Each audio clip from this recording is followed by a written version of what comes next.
ప్రభు దినంలో ఆరాధన చేరువచ్చినటువంటి సహోదరి సహోదరులకు, పిల్లలకు మన ప్రభువైన యేసుక్రీస్తు వారి నామములో వందనాలు తెలియజేస్తాం. అపోస్తలుడైన పౌలు గారు ఎఫెసీయులకు రాసినటువంటి పత్రిక 4వ అధ్యాయము 4వ వచనాన్ని చదువుకుందాం. అపోస్తలుడైన పౌలు గారు ఎఫెసీయులకు రాసిన పత్రిక 4వ అధ్యాయము 4వ వచనాన్ని చదువుకుందాం. శరీరం ఒక్కటే, ఆత్మయు ఒక్కడే, ఆ ప్రకారమే మీ పిలుపు విషయమై ఒక్కటే నిరీక్షణ ఎందుటకు పిలువబడితిరి.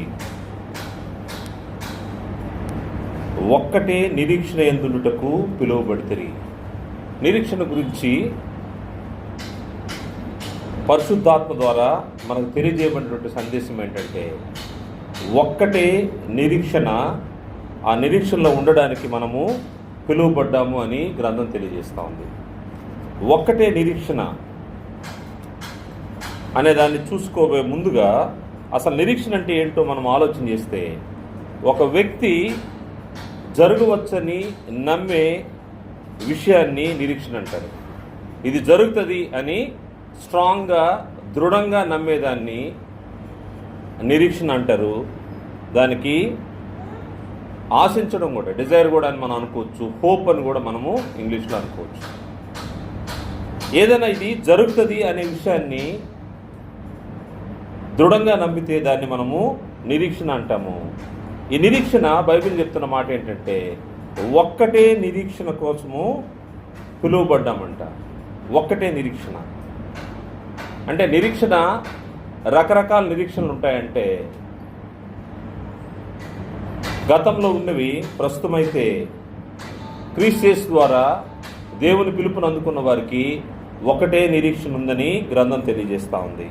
ఎఫెసీ పత్రిక 2వ అధ్యాయము 12వ వచనంలో, ఎఫెసీ పత్రిక 2వ అధ్యాయం 12వ వచనంలో, ఆ కాలమందు ఇశ్రాయేలీయులతో సహపౌరులు కాక పరదేశులను, వాగ్దాన నిబంధన లేని పరజనులను, నిరీక్షణ లేని వారును, లోకమందు దేవుడు లేనివారునై ఉండి క్రీస్తుకు దూరస్తులై ఉంటిరని మీరు జ్ఞాపకం చేసుకొనుడి.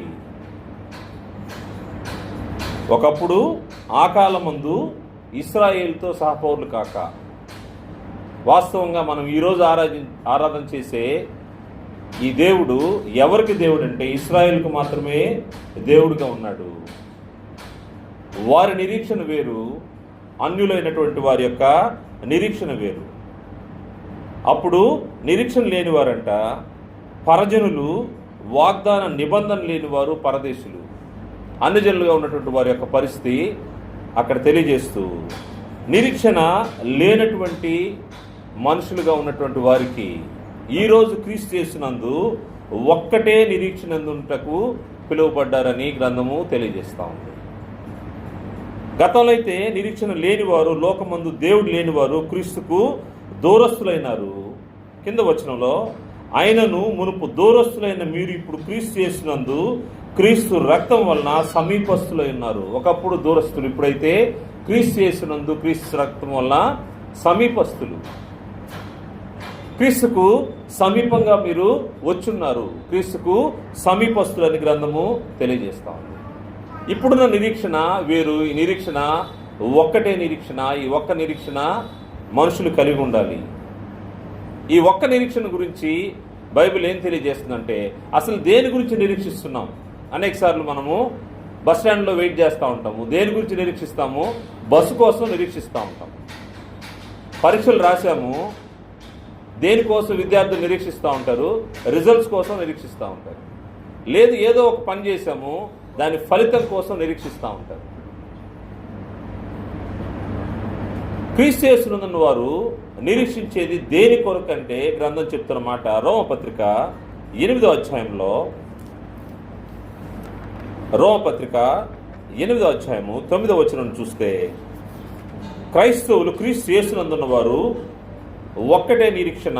ఆ నిరీక్షణ ఏంటంటే 9వ వచనం నుండి, రోమపత్రిక 8వ అధ్యాయం 9వ వచనం నుండి, దేవుని ఆత్మ మీలో నివసించిన ఎడల మీరు ఆత్మ స్వభావం గలవారే గాని శరీర స్వభావం గలవారు కారు. ఎవడైనను క్రీస్తు ఆత్మ లేనివాడైతే వాడు ఆయన వాడు కాడు. క్రీస్తు మీలోనున్న ఎడల మీ శరీరము పాప విషయమై మృతమైనది గాని మీ ఆత్మ నీతి విషయమై జీవం కలిగి ఉన్నది. మృతుల్లో నుండి యేసును లేపిన వాని ఆత్మ మీలో నివసించిన ఎడల మృతుల్లో నుండి క్రీస్తు యేసును లేపినవాడు సావునకు లోనైన మీ శరీరమును కూడా మీలో నివసించున్న తన ఆత్మ ద్వారా జీవింపజేయను. ఇక్కడ మనకు నిరీక్షణ ఏమని ఉందంటే, మృతుల్లో నుండి యేసును లేపిన వాని ఆత్మ మీలో నివసించిన ఎడల, మృతుల నుండి యేసుని లేపిన ఆయన ఒక ఆయన ఉన్నాడు, ఆయన తండ్రి అయిన దేవుడు. ఆయన ఆత్మ మీలో నివసిస్తే ఏం జరుగుతూ ఉంటుందంటే, ఆయన ఆత్మ మీలో నివసించిన ఎడల మృతుల్లో నుండి క్రీస్తు యేసుని లేపినవాడు చావునకు లోనైన మీ శరీరములు కూడా. అందువల్ల చావు గురించినటువంటి భయం మనకు లేదు. ఎవరైతే దేవుని ఆత్మ కలిగి ఉంటారో వారు చావుని గురించి భయపడాల్సిన అవసరం లేదు. కారణం ఏంటంటే, మృతుల్లోండి యేసుని దేవుడు లేపాడు, నిన్ను నన్ను కూడా లేపుతాడు. అదే మన యొక్క నిరీక్షణ. మృతుల్లోండి క్రీస్తు యేసుని లేపినవాడు చావునకు లోనైన మీ శరీరములు కూడా మీలో నివసించుచున్న తన ఆత్మ ద్వారా, దేవుని యొక్క ఆత్మ ద్వారా జీవింపజేయును. ఈ ఒక్కటే నిరీక్షణ ఏంటంటే, ఎవరైతే దేవుని ఆత్మ కలిగి క్రీస్తు యేసునందు నమ్మకం ఉంచుతారో వారు క్రీస్తు యేసు ఏ విధంగా లేపబడ్డాడో అదే విధంగా ఒకరోజు జీవం కలిగి లేపబడతారు. అదే మన యొక్క నిరీక్షణ. మన నిరీక్షణ మన దేని గురించి మనము ఆశ కలిగి ఉన్నాము, నిరీక్షణ కలిగి ఉన్నామంటే, ఒకరోజు మనం కూడా క్రీస్తు యేసు వలె లేపబడతాము. లేపబడిన తర్వాత యుగయుగాలు సదాకాలము దేవునితో ఆయన కుమారునితో ఉంటాం. అది మన యొక్క నిరీక్షణ. ఈ నిరీక్షణ ఒక్కటే ఉండాల్సిన అవసరం ఉందని గ్రంథం తెలియజేస్తా ఉంది. ఈ ఒక్కటే నిరీక్షణ కొరకు మనము పిలువబడ్డామని ఎఫెసీ పత్రిక 4వ అధ్యాయం 4వ వచనంలో మనము పరిశీలన చేశాము. ఈ నిరీక్షణ గురించి గ్రంథము అనేక విషయాలు తెలియజేస్తూ ఉంది. ఈ నిరీక్షణ గురించినటువంటి విషయాలు ఈరోజు 7 విషయాలు గ్రంథంలోంచి పరిశీలన చేస్తాము. మొదటిది, ఈ నిరీక్షణ విశ్వాసి యొక్క ఆత్మకు లంగరు వంటిది. దేవుని యొక్క ఆత్మ ఎవరికైతే ఉంటుందో వారికి ఈ నిరీక్షణ అనేది లంగరు వంటిది. ఇది యాంకర్ లాగా అనమాట. అంటే ఎటు నేను కదల్చకుండా స్థిరంగా ఉంచుతుంది. అది లంగరు వంటిది అని గ్రంథము తెలియజేస్తా ఉంది. నిరీక్షణ నీకు లంగరు వంటిది. హెబ్రీ పత్రిక 6వ అధ్యాయము 17వ వచనం చూస్తే, హెబ్రీ పత్రిక 6వ అధ్యాయము 17వ వచనం చూస్తే, ఈ విధముగా దేవుడు తన సంకల్పం నిశ్చలమైనదని ఆ వాగ్దానమునకు వారసులైన వారికి మరి నిశ్చయముగా కనపరచవలని ఉద్దేశించిన వాడే తాను అబద్ధమాడజాలని నిశ్చలమైన 2 సంగతులను బట్టి మన ఎదుట ఉంచబడిన నిరీక్షణను చేపట్టుటకు శరణాగతులమైన మనకు బలమైన ధైర్యం కలిగినట్లు ప్రమాణం చేసి వాగ్దానమును దృఢపరచెను. ఈ నిరీక్షణ నిశ్చలమును స్థిరమునై మన ఆత్మకు లంగరు వలె నుండి తెర లోపల ప్రవేశించుచున్నది. ఈ యొక్క నిరీక్షణ ఎట్టాగుందంటే, నిశ్చలమును స్థిరమునై, ఇది కదల్చబడదు. నిరీక్షణ దేవుడు నీకు ఒక వాగ్దానం చేశాడు.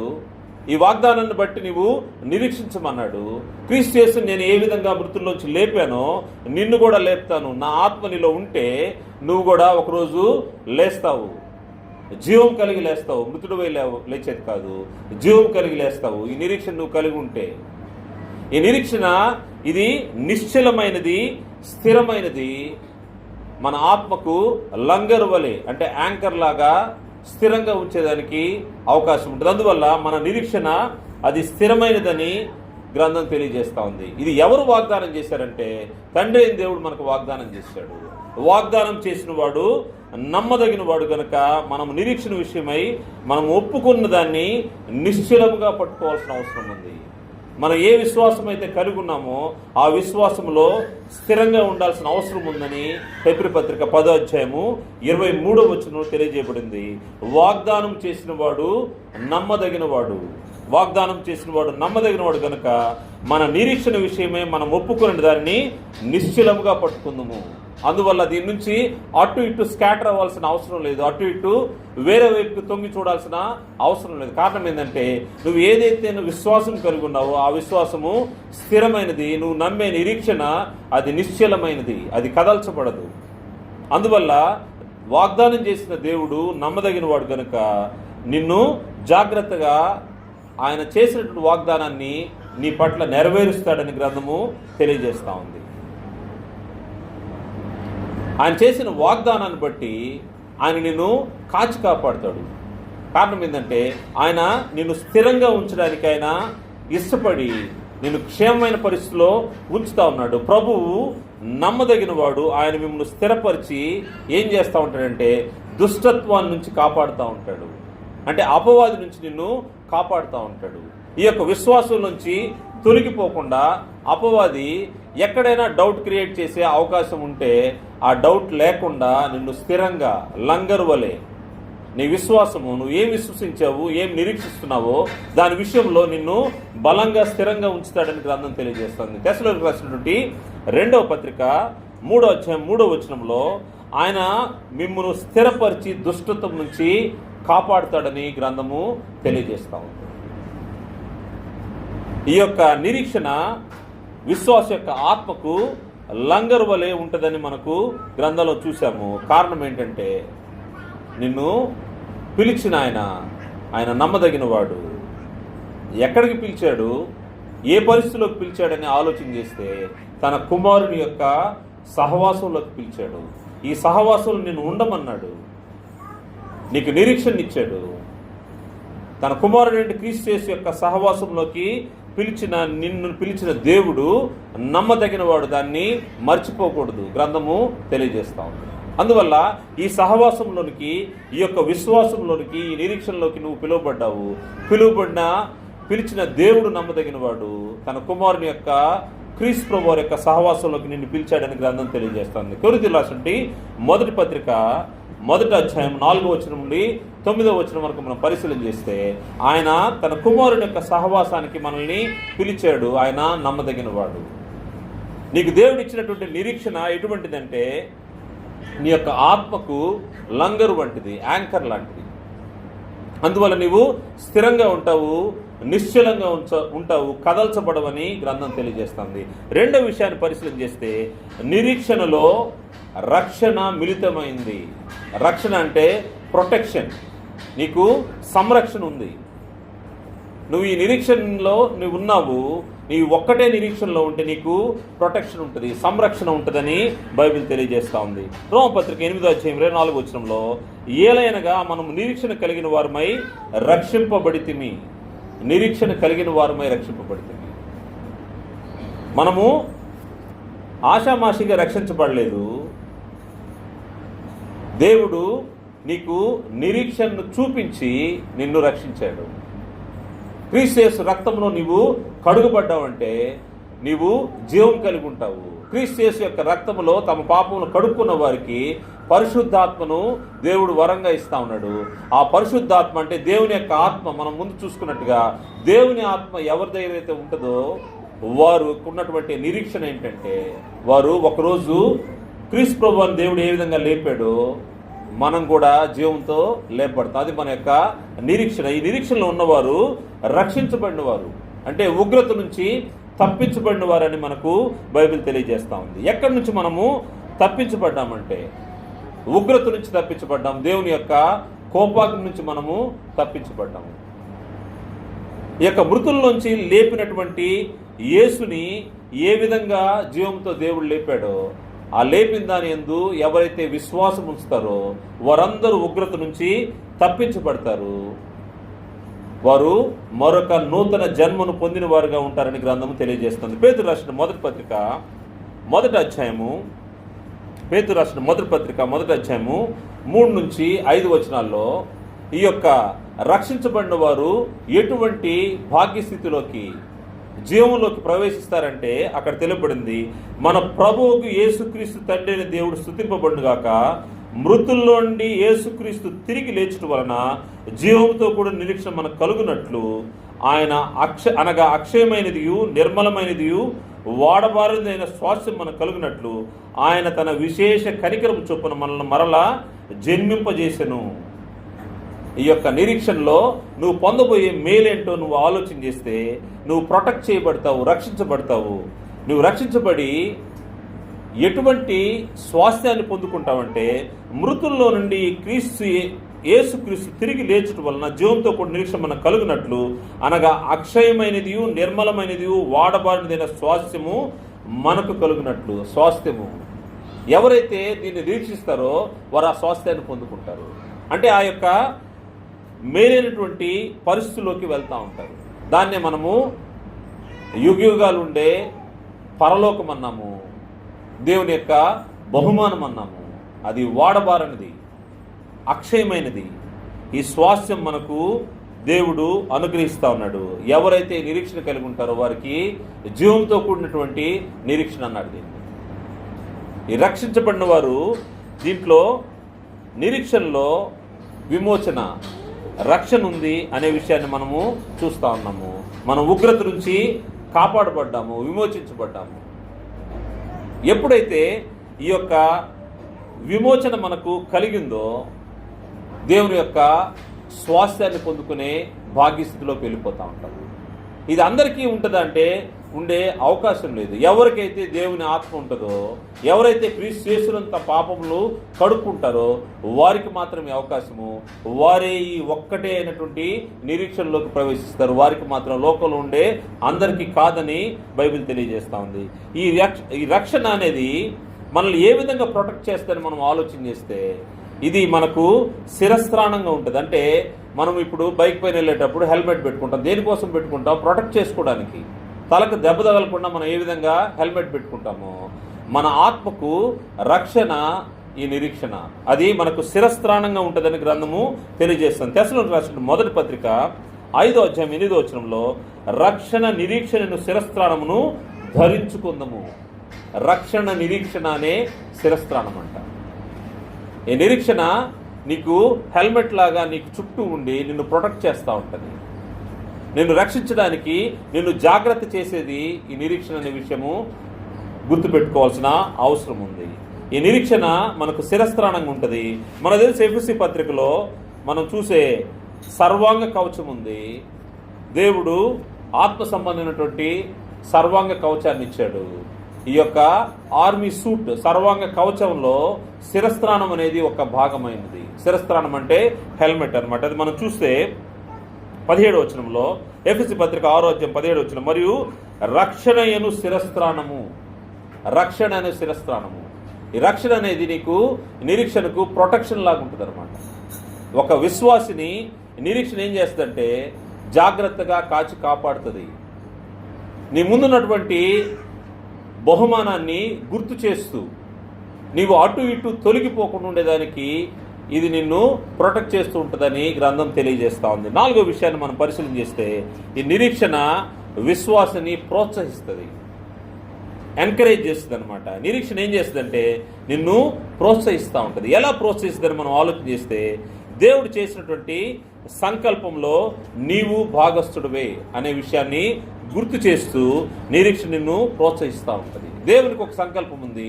ఆ సంకల్పంలో తను ఏర్పాటు చేసుకున్నటువంటి మనుషులు సదాకాలము ఆయనతోనూ ఆయన కుమారుతోనూ ఉండాలి అనేది, దేవునికి కుమారులుగా మనం చేయబడాలని దేవుని యొక్క నిరీక్షణ. దానికోసము పాపంలో ఉన్నటువంటి వ్యక్తిని క్రీస్తు వారి యొక్క రక్తము ద్వారా పరిశుద్ధపరిచి ఆయన కుమారులుగా చేసుకున్నాడు. కుమారులుగా చేసుకొని ఆయన తనకు వారసులుగా చేసుకున్నాడు. అది దేవుని యొక్క సంకల్పము. ఆ సంకల్పంలో పిలువబడిన వారికి, వాగ్దానం చేయబడిన వారికి వారసులకు సంబంధించిన నిరీక్షణ నిన్ను ప్రోత్సహిస్తూ ఉంటుంది. ఎలా ప్రోత్సహిస్తుందంటే ఈ సంకల్పంలో నీవు భాగస్థుడివే అని నిన్ను నిరంతరం గుర్తు చేస్తూ ఉంటుంది. హెబ్రీ పత్రిక 6వ అధ్యాయంలో మనం చూస్తే, హెబ్రీ పత్రిక 6వ అధ్యాయము 17వ వచనం చూస్తే, హెబ్రీ పత్రిక 6వ అధ్యాయము 17-18 వచనాలు చూస్తే, ఈ విధంగా దేవుడు తన సంకల్పం నిశ్చలమైనదని ఆ వాగ్దానమునకు వారసులైన వారికి మరి నిశ్చయముగా కనపరచవలనని ఉద్దేశించిన వాడే. ఎవరైతే దేవుని యొక్క వాగ్దానానికి సంబంధించి ఆయన సంకల్పాన్ని బట్టి పిలువబడ్డారో, తన సంకల్పం నిశ్చలమైనదని ఆ వాగ్దానముకు వారసులైన వారికి మరి నిశ్చయముగా కనపరచని ఉద్దేశించిన వాడై తాను అబద్ధమాడజాలని నిశ్చలమైన 2 సంగతులను బట్టి మన ఎదుట ఉంచబడిన నిరీక్షణ చేపట్టుకు శరణాగతులమైన మనకు బలమైన ధైర్యం కలిగినట్లు ప్రమాణం చేసి వాగ్దానమును దృఢపరచెను. స్థిరంగా దృఢపరిచి ఈ నిరీక్షణలో నీవు బ్రతికితే నువ్వు పొందబోయే మేలిది. ఎవరైతే ఈ నిరీక్షణను కలిగి జీవిస్తూ ఉంటారో వారు దేవుని యొక్క వారసులుగా, దేవుని యొక్క కుమారులుగా ఈ బహుమానాన్ని పొందుతారని నిన్ను గుర్తు చేస్తూ, నిన్ను ప్రోత్సహిస్తూ క్రీస్తు యేసు వైపుకి నడిపిస్తూ ఉంటుంది. ఈ యొక్క వాగ్దానము దేవుని ద్వారా మనము పొందుకున్నాము. ఈ నిరీక్షణ అనే వాగ్దానము యుగ యుగాలు దేవునితోనూ ఆయన కుమారుతోనూ ఉండే ఆ భాగ్యస్థితిలోకి వెళ్ళే వాగ్దానం. దాని వైపు మనం చూడాలంటే ముందుగా నీవు నేను ఎవరి వైపు చూడాలంటే మన రక్షణను కొనసాగించే యేసు వైపు చూడాల్సిన అవసరం ఉంది.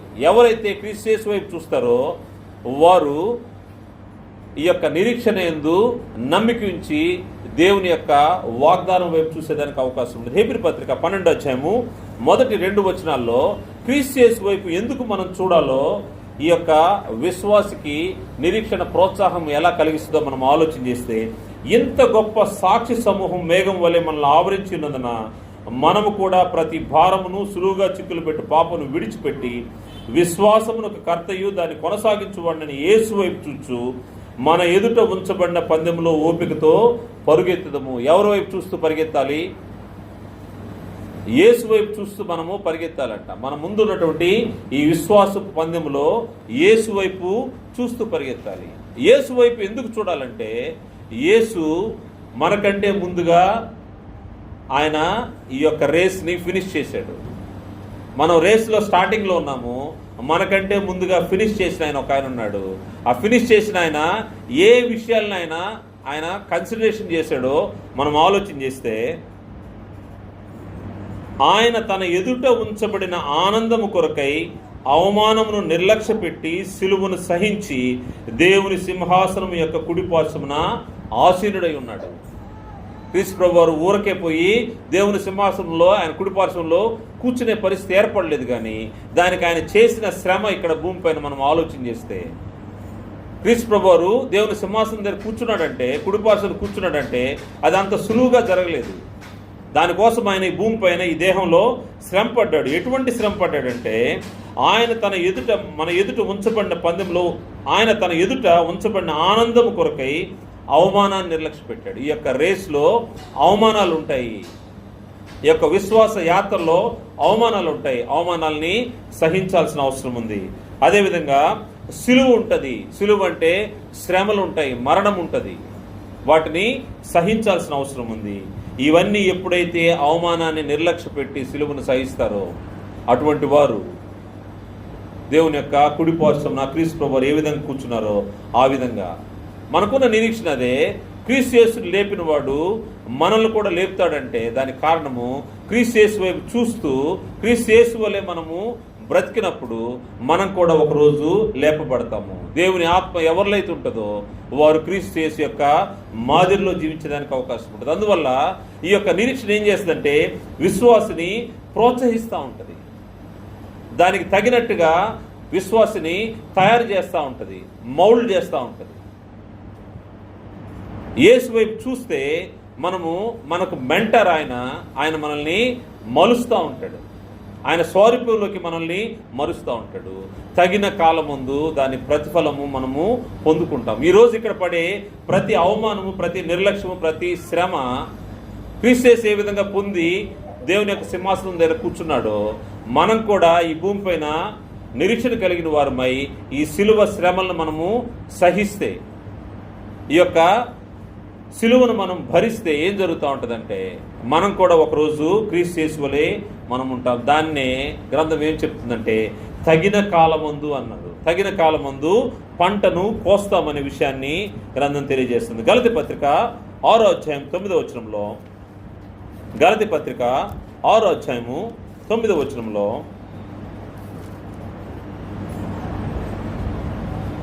మనము అలయక మేలు చేస్తేమేమి తగిన కాలమందు పంట కోతుము. తగిన కాలమందు పంట కోస్తాము. పంటను కోసే సమయం ఒకటి ఉంది, అంటే బహుమానాన్ని పొందే సమయం ఒకటి ఉంది. ఈ పడిన కష్టం మొత్తానికి మనం పొందబోయే బహుమానం ఒక రోజు ఉంది. దాన్ని తగిన కాలమందు దాన్ని పంట కోయడము ఎప్పుడు కోస్తామంటే తగిన కాలమందు కోస్తాము. ఈ విషయాన్ని మనకు గ్రంథం గుర్తు చేస్తూ మన నిరీక్షణ గురించినటువంటి విషయాల్ని గుర్తు చేస్తున్నప్పుడు విశ్వాసికి ఏం చేస్తూ ఉంటుందంటే ఎంకరేజ్మెంట్, ప్రోత్సాహాన్ని ఇస్తూ ఉంటుంది. నీ ముందు ఒక బహుమానం ఉంది, దాన్ని వైపు చూస్తూ నువ్వు ఆ బహుమానం కోసము పోరాడాలి, ప్రయాసపడాలనే విషయాన్ని గుర్తు చేస్తూ నిరీక్షణ మనల్ని ప్రోత్సహిస్తుందనే విషయము గ్రంథం తెలియజేస్తూ ఉంది. 5వ విషయాన్ని చూస్తే ఈ నిరీక్షణ విశ్వాసిని పవిత్రంగా జీవించేలా చేస్తుంది. ఎవరైతే నిరీక్షణ కలిగి ఉంటారో వారు పవిత్రంగా దేవుని పక్షంగా జీవించడానికి అవకాశం ఉంటుందని గ్రంథం తెలియజేస్తుంది. యోహాను రాసిన మొదటి పత్రిక 3వ అధ్యాయము మొదటి 3 వచనాలు చూస్తే దేవుని యొక్క పవిత్రత కలిగి ప్రతివాడు కూడా తాను పవిత్రమైన జీవితాన్ని కలిగి ఆయన పోలి ఉండాలని నిరీక్షణ తెలియజేస్తుందని గ్రంథము తెలియజేస్తుంది. యోహాను రాసినటువంటి మొదటి పత్రిక 3వ అధ్యాయము మొదటి 3 వచనాల్లో మనము దేవుని పిల్లలమని పిలువబడినట్లు తండ్రి మనకెట్టి ప్రేమను అనుగ్రహించిన చూడి మనము దేవుని పిల్లలమే, ఈ హేతువు చేత లోకం మనల్ని ఎరుగుదు, ఏలనగా అది ఆయన ఎరుగులేదు. ప్రియులారా, ఇప్పుడు మనము దేవుని పిల్లలమై ఉన్నాము. మనం ఇక ఏమవుదుమో అది ఇంకా పరచబడలేదు, కానీ ఆయన ప్రత్యక్షమైనప్పుడు ఆయన ఉన్నట్లుగానే ఆయనను చూద్దాం కనుక ఆయనను పోలి ఉందుమని ఎరుగుదుము. ఆయన యందు ఈ నిరీక్షణ పెట్టుకున్న ప్రతి వాడును, ఎవరైతే ఈ నిరీక్షణ కలిగి ఉంటారో దేవుని పోలి మనం ఉంటామనే విషయాన్ని గ్రంథం తెలియజేస్తూ ఉంది. ఎవరైతే ఆ నిరీక్షణ కలిగి ఉంటారో ఆయన యందు ఈ నిరీక్షణ పెట్టుకున్న ప్రతి వాడును ఆయన పవిత్రుడై ఉన్నట్టుగా తన్ను పవిత్రుడిగా చేసుకును. ఆయన పవిత్రుడై ఉన్నట్టుగా తన్ను కూడా పవిత్రుడిగా చేసుకును. దేవుడు పవిత్రుడు. దేవుని దగ్గర నివసించడానికి వెళ్ళే వ్యక్తులు కూడా పవిత్రంగా ఉండాల్సిన అవసరం ఉంది. కొన్ని ఏరియాలకు మనం వెళ్ళాలి అంటే అక్కడ డ్రెస్ కోడ్ ఉంటుంది.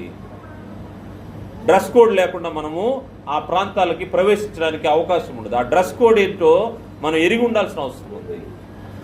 దేవుని దగ్గర పరలోకంలో దేవుని దగ్గర దేవుని సముఖంలో మనం ఉండాలి అంటే ఆయన పవిత్రుడు కనుక మనం కూడా పవిత్రంగా ఉండాలి.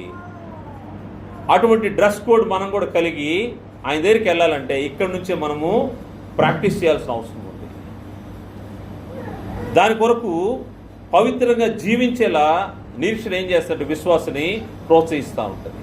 పవిత్రంగా దేవుడు పవిత్రుడు, నువ్వు కూడా పవిత్రంగా ఉండాలని గుర్తు చేస్తూ ఉంటుంది. ఎందుకంటే మిమ్మల్ని పిలిచిన వాడు పరిశుద్ధుడని గ్రంథం తెలియజేస్తాడు. పేతురు రాసిన మొదటి పత్రిక 1వ అధ్యాయము 14-16 వచనాల్లో, పేతురు రాసిన మొదటి పత్రిక 1వ అధ్యాయము 14వ వచనం నుండి 16వ వచనం వరకు దేవుని గురించినటువంటి విషయాలు తెలియజేస్తూ మిమ్మల్ని పిలిచిన వాడు పరిశుద్ధుడని తెలియజేస్తూ ఉంది.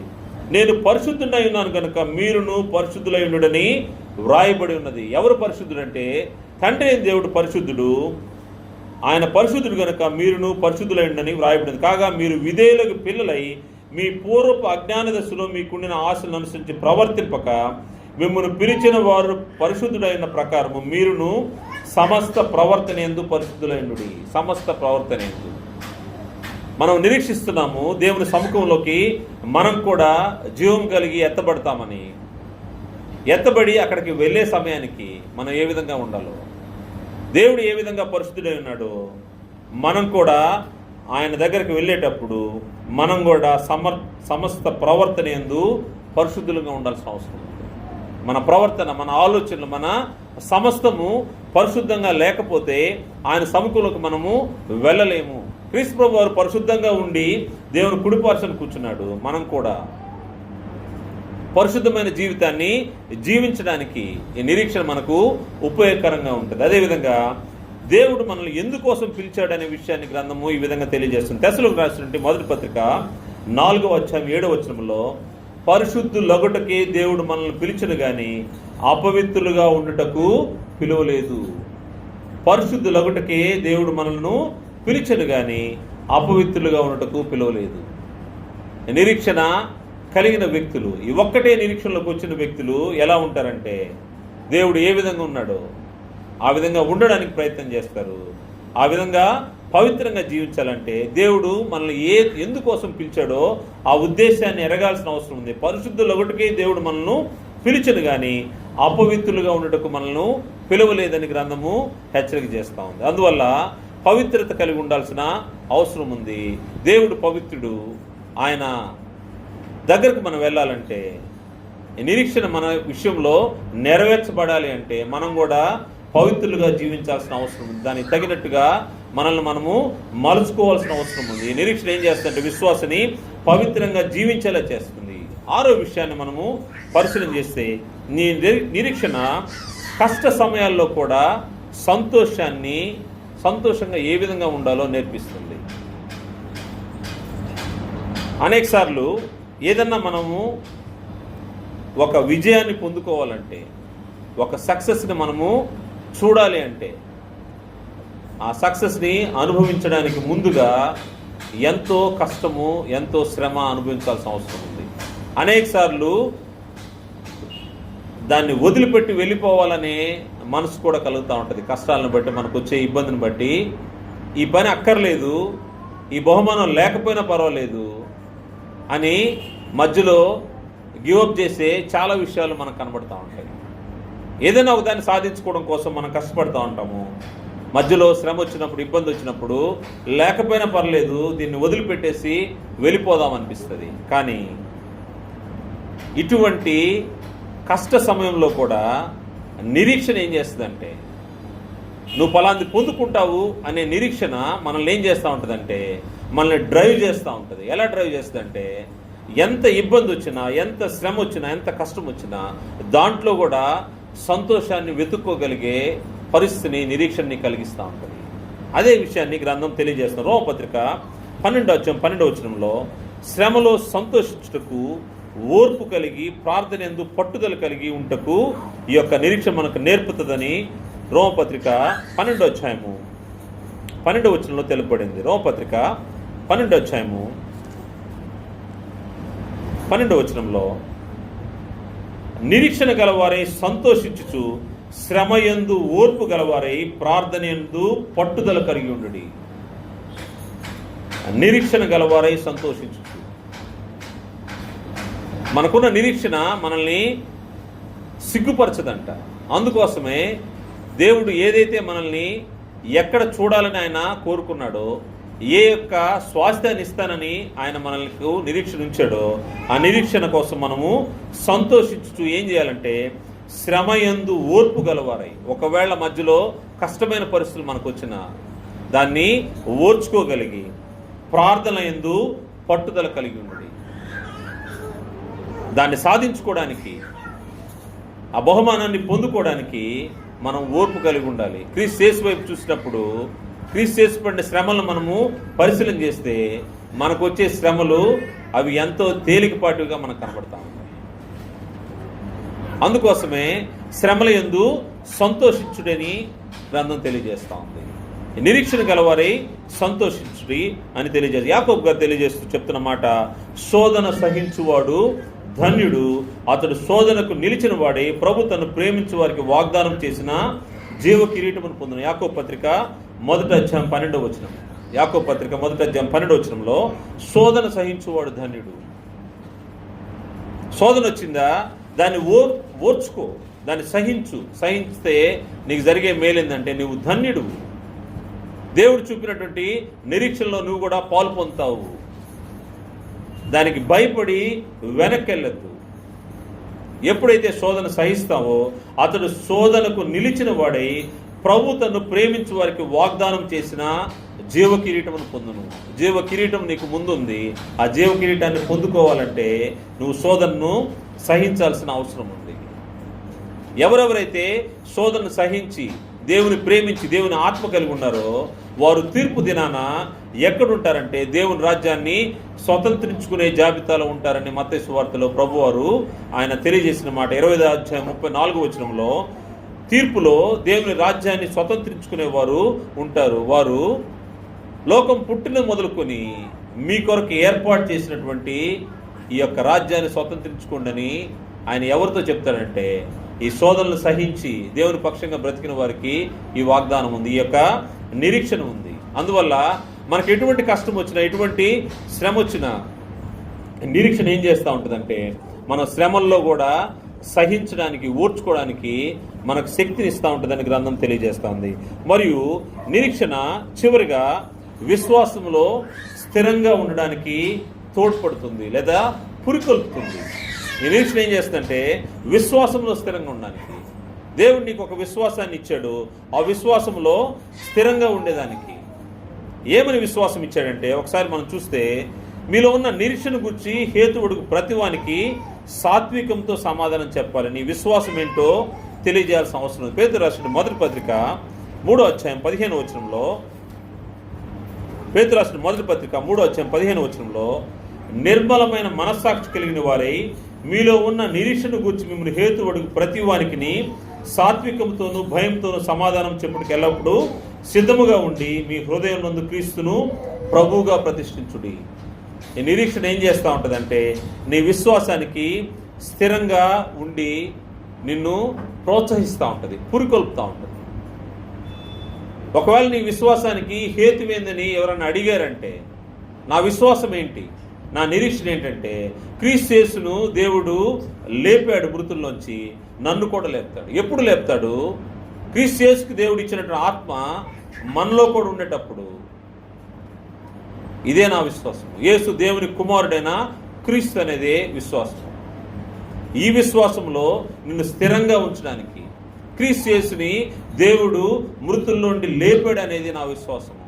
ఈ విశ్వాసంలో స్థిరంగా ఉండడానికి, ఈ విశ్వాసాన్ని గురించి ఎవరు అడిగినా నేను సాత్వికంతో సమాధానం చెప్పడానికి, క్రీస్తు యేసు నా హృదయంలో రాజుగా ప్రభువుగా ప్రతిష్ఠించుకోవడానికి, ఈ విశ్వాసం ఎవరైతే కలిగి ఉంటారో వారికి సమాధానం చెప్పడానికి, హేతువుడికి ప్రతి వారికి సమాధానం చెప్పడానికి ఈ నిరీక్షణ ఏం చేస్తూ ఉంటుంది అంటే మనల్ని స్థిరంగా వస్తుంది, ఈ విశ్వాసంలో బలపరుస్తూ ఉంటుంది.